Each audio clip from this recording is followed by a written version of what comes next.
Bem-vindos, bem-vindas ao nosso podcast 9 de junho de 2020. O tema de hoje são coronavírus e cuidados durante a pandemia. Falam sobre o tema Genivalda Cavalcante, professora de Biologia e Ciências, e Paloma Gomes, formada em Pedagogia e Artes Visuais. Elas são professoras de nossa escola. Professora Genivalda, eu quero agradecer a sua participação em nosso podcast, principalmente nesse momento em que muitos brasileiros sofrem com o coronavírus. A sua participação é muito importante para informar e orientar a nossa comunidade escolar. Eu que agradeço o convite e estarei sempre à disposição e espero poder contribuir nessas orientações e informações à nossa comunidade. Notícia da Folha de São Paulo informa: São Paulo tem novo recorde de mortes de coronavírus em um dia. O estado de São Paulo registrou 334 mortes causadas por coronavírus nas últimas 24 horas, o maior número em um dia, desde o começo da pandemia, segundo os dados divulgados nesta terça-feira, 9 de junho. O último recorde havia sido de 327, batido na última terça-feira, 2 de junho. O número total de óbitos é de 9.522.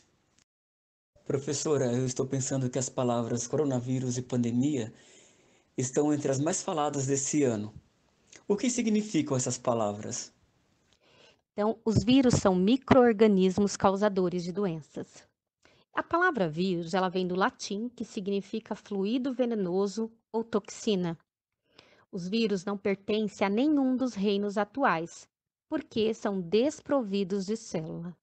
São extremamente pequeno, invisível aos nossos olhos. São formados por cápsulas de proteínas, ou também chamadas de capsídio, em volta do seu material genético. O material genético pode ser DNA ou RNA, ou ele pode ter os dois juntos, só que aí ele é considerado citalomegalovírus. Os vírus representam hoje cerca de 3.600 espécies. São todos parasitas intracelulares obrigatórios. Então, eles vão utilizar a célula como hospedeira para utilizar o seu equipamento biológico, fazer o seu metabolismo e se multiplicar. Ele vem a partir da evolução dos organismos celulares. Temos também os vírus cristalizados, então eles podem permanecer inativo por muito tempo e depois ter a sua capacidade de se dividir e infectar uma célula. Os vírus que atacam as bactérias, a gente chama eles de bacteriófagos. Também temos vírus oncogênicos, são vírus causadores de tumores. Eu posso citar um exemplo do vírus da hepatite, tá? Que causa câncer de fígado, o vírus do HPV, que causa câncer no colo do útero, e o vírus da herpes tipo 8, que pode induzir o câncer de pele. Pandemia. No dicionário significa enfermidade epidêmica amplamente disseminada. Então, refere-se à distribuição geográfica de uma doença, o que estamos vivendo hoje mundialmente. Coronavírus é uma família de vírus que causa uma infecção respiratória, existente desde 1937. E ela dá-se o nome por o seu perfil microscópico, que parece uma coroa. Temos 5 tipos de coronavírus humano. Nós temos o HCOV 229E, HCOV OC43, HCOV NL63, HCOV HKU1 e o SARS-CoV, que é causador da síndrome respiratória grave. E ela sofreu uma mutação, tá? Acredita que veio lá do morcego uma mutação que atingiu o homem. E essa mutação é chamada hoje de SARS-CoV-2, causadora do coronavírus Covid-19. A Organização Mundial de Saúde foi alertada em 31 de 12 de 2019 sobre vários casos de pneumonia em Wuhan, na China, onde um tipo de cepa de coronavírus diferente atingiu o homem. Nós temos aí casos clínicos. Então, o que que ele causa, professora? Então, primeira coisa, ele pode causar uma infecção assintomática, você não ter sintomas. Porém, ele também pode causar infecção respiratória grave, onde ele atinge o pulmão, preenche de líquido, causando a pneumonia, diminui a oxigenação do sangue, causa problema ou insuficiência respiratória. Ele pode, nas formas mais graves, atingir os rins, o intestino, o coração, o fígado e levar à morte, tá? Nós temos aí em janeiro, dia 30 de janeiro de 2020, a Organização Mundial de Saúde declarando um surto de coronavírus e constitui uma emergência de saúde pública de importância internacional devido à disseminação desse vírus. E o que que ele causa em nós? Quais são os sintomas, né? Então, ele causa febre, cansaço, tosse seca, pneumonia, dificuldade respiratória. E hoje já estão vendo outros sintomas que ele pode estar causando, tá? O aparecimento desses sintomas é entre 1 a 14 dias após o contágio. A transmissão é feita de pessoa para pessoa contaminada, através de tosse, de espirro, de manuseios de objetos contaminados, da gente manipular a superfície contaminada e depois partir para a nossa mucosa, como boca, nariz e olhos ao coçar. Então, é altamente contagioso. A revista Pesquisa FAPESP de maio de 2020 traz a vulnerabilidade histórica dos povos indígenas. Em artigo científico, Cristina Queiroz discute problemas crônicos de saúde e falta de articulação do poder público representam desafios no combate ao vírus SARS-CoV-2 em territórios indígenas. A mesma revista ainda reproduz uma faixa de caciques e lideranças indígenas, que diz: por tempo indeterminado fica expressamente proibido a entrada de pessoas não indígenas dentro do território da etnia Xacriabá. Professora, agora eu gostaria que você falasse das pessoas do grupo de risco. As pessoas de riscos são os adultos com mais de 60 anos, tá? Com doenças pré-existentes, como diabetes, problemas cardíacos, problemas pulmonares, pressão alta, câncer, mas estamos acompanhando vários casos de jovens morrendo, jovens contaminados. Francisco Morato, semana passada, uma criança de 4 anos morreu. Então, a gente está vendo que está atingindo a todos. Por isso, a gente tem que ter muito cuidado, levar a sério a todas as orientações que estão sendo dadas pela Organização Mundial de Saúde. Qual é o tratamento existente? Então, não existe remédio ainda, tá? E provavelmente não vai conseguir ter remédio nenhum para o combate, porque não existe remédio para o combate de vírus. Existem remédios que podem tirar os sintomas que a gente está sentindo. O que que tem de prevenção? Nós temos aí as vacinas. Porém, é um vírus novo que não conhecemos, que está em muito estudo e leva mais ou menos para produzir uma vacina 18 meses. E aí tá todos os países correndo, se descabelando aí para o desenvolvimento dessa vacina. Uma professora em Oxford, no Reino Unido, ela quer, né, que dê tudo certo, que até em setembro aconteça isso. Porém, a gente não sabe como que vai ficar até lá, mas estão correndo em trabalhos aí para que dê certo. Professora, existem outros tipos de vírus que causam doenças, não é? Pode dar outros exemplos? Então, a gente conhece muito aí a influenza, que é causador da gripe, A influenza ela tem o tipo A, B e C.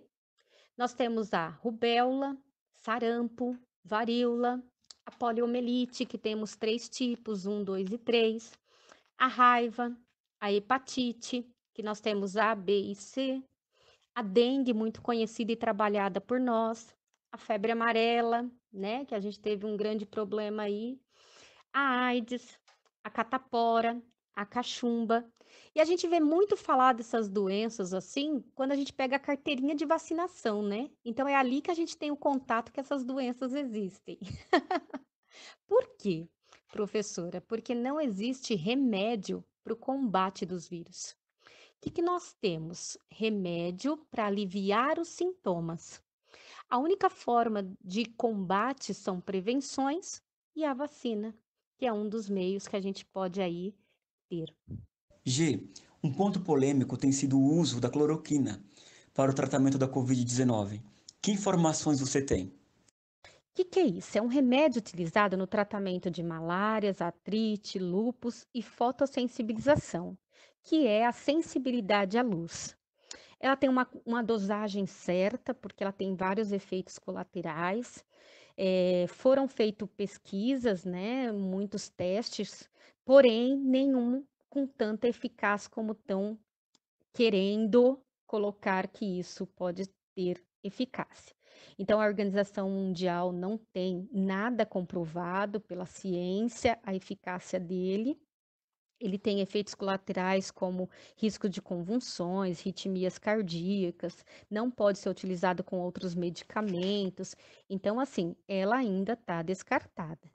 Temos também testado com mais 2 antibióticos. Um é a atromicina, azitromicina, que a gente conhece, mas também não houve eficácia ainda com esses tratamentos, tá? Pouquíssima, 10% sobrevive aquilo que eles estão colocando. Então, temos que ter cuidado, não tem remédio ainda, estamos esperando pela vacina. A gente ainda vai viver um tempo aí muito difícil. O tratamento é feito como? Então, depende dos sintomas, né? Dos sintomas mais graves, vai precisar de oxigênio, então vai precisar de internação, vai precisar de ventiladores mecânicos, então respiração mecânica, vai precisar de internação. E o grande problema? Um caos na saúde pública. Nós não temos aí equipamento suficiente, nós não temos leitos de internação, nós não temos ventiladores mecânicos suficientes, a gente não tem profissionais da saúde suficiente para poder cuidar de todas essas pessoas se forem infectadas de uma vez só. Por isso, o isolamento social é importante, que a gente se cuide para que não ocorra um colapso na rede pública de saúde. A prevenção. Então, medidas de higiene é a primeira medida de prevenção. Então, lavar muito bem as mãos com água e sabão. O álcool gel só é para utilizar se você não tem como lavar a mão com água e sabão. Porém, a forma mais eficaz é água e sabão. Agora, se não tiver como, usa o álcool gel. Evitar o contato com pessoas doentes e também pessoas com sintomas de gripe, porque a gente é muito parecido os sintomas da gripe com o Covid-19. O distanciamento social ainda está sendo a medida mais eficaz. Se eu precisar sair, eu tenho que usar máscara, manter o ambiente da minha casa muito bem limpo, ventilado, limpar a casa com água sanitária, cobrir a boca ao tossir, ao respirar, usar lenço descartável, jogar no lixo, descartar, né? Não levar a mão suja na boca, no nariz, nos olhos, não compartilhar em momento nenhum objetos, né? Então, beber e utilizar o copo do outro, narguile, né? Então, não compartilhar. E se sair quando chegar, deixar a roupa do lado de fora já para lavar, deixar o sapato do lado de fora, manter tudo limpo e organizado. Nós temos hoje, para constatar a doença, 2 tipos de diagnóstico. Então, nós temos o teste de sangue tá? E nós temos o teste de PCR. São os 2 tipos aí que está sendo utilizado. Acho que é isso. E fiquem em casa. Filha de vocês, levem a sério todas as orientações que estão sendo dadas da Organização Mundial de Saúde. Pesquisem no site Eficaz mesmo. Eu estou pegando todas as informações, tá? Em sites da Organização Mundial de Saúde, da Revista de Ciência Científica. Então, a gente tem que ter cuidado onde a gente está pegando as informações também. Estamos aqui no Jardim Silva 2, dia 13 de março, para alertar sobre o coronavírus. E temos que ficar alerta às precauções e os sintomas. Professora Paloma, seja também bem-vinda e gostaria que você falasse das atividades realizadas com os estudantes no mês de março sobre os cuidados e a higiene durante a pandemia. Olá, pessoal. Eu que agradeço, Cláudio, desde já a oportunidade de poder explicar essa atividade que eu realizei com os alunos no início do mês de março, sobre a prevenção e a higienização, né, dessa doença que veio a se tornar essa pandemia tão devastadora e que afetando assim todo mundo, né? Não diferenciando classe social, racial, afetando, enfim, toda a população.